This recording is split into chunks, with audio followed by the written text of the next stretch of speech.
Senior నాయకులు జీవన్ రెడ్డి గారికి ఇవన్నీ తెలియని కావు. ఆయన నిజాయితీపరుడు, ఎక్కడ కూడా ఆయన మీద కాంట్రవర్సీ లేదు.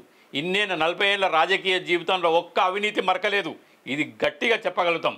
ఎంత అవినీతిలో దొరిన రాజకీయ నాయకులున్నా ఆయన తామరాకు మీద నీటి బొట్టులాగానే రాజకీయం వ్యవహరించిండు. Is a great leader. కానీ ఆయన వెనుక చేరిన కొంతమంది ఆయనను తప్పుదారి పట్టిస్తున్నారు.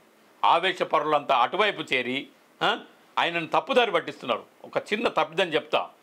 జైపాల్ రెడ్డితో సమానం, ఉత్తమ్ కుమార్ రెడ్డితో సమానం ఇంత సీనియర్ నాయకులు మీ ముందు మంత్రులైనరు, మీ ముందు రాజకీయ అరంగేట్రం చేసిన వారికి మీరు వినతి పత్రం ఇవ్వడం కరెక్టేనా? మీరు ఒక సీనియర్ కాంగ్రెస్ నాయకులు మీరు ఇంట్లో కూర్చుంటే ఇక్కడికి ఏ మంత్రి వచ్చినా, ఈ జిల్లాకు ఏ మంత్రి వచ్చినా మిమ్మల్ని కలవకుండా పోతే ఆ పరిణామాలు వేరే ఉంటాయి. మీ దగ్గరికి ఖచ్చితంగా సాంప్రదాయబద్ధంగా రావాలి. కానీ మీరేం చేశారు?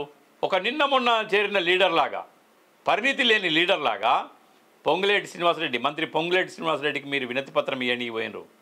ఇది నిజంగా ఆ విజువల్ చూస్తే నన్నే కలిసివేసింది. మీకు ఏంటి ఈ తప్పుడు నిర్ణయం? మీకు ఎవరిచ్చింది ఈ తప్పుడు నిర్ణయం? వినతి పత్రం ఇవ్వడం తప్పు కాదు. మీ దగ్గరికి వస్తారు, మీ సీనియారిటీ తప్పు. మీ సీనియర్లు, మీరు ఎంతోమందికి రాజకీయాలకు గురువు. మీరు ఎందుకు అక్కడికి వెళ్ళారు? సరే వెళ్ళారు, వినతి పత్రం ఇవ్వడంలో తప్పు లేదనుకున్నారు. మీరు మాట్లాడినది ఏంటిది? మీరు చూసుకోండి. అది ఆ విజువల్స్ ఎంత దారుణమైన పరిణామాలు చోటు చేసినాయి, మిమ్మల్ని ఎంత తక్కువ కిందికి దిగజార్చినాయి. పార్టీ దృష్టిలో మీరు ఎంత చులకనైనరు. ఇలాంటి తప్పిదాలు ఓటెనక ఓటి అన్నీ చేసుకుంటూ వస్తే మీ సీనియారిటీకి ఇబ్బంది కలగడం లేదా? మీ హుందాతనానికి ఇబ్బంది కలగడం లేదా? మీరు ఉండండి, పార్టీ నిర్ణయం తీసుకునే వరకు వెయిట్ చేయండి.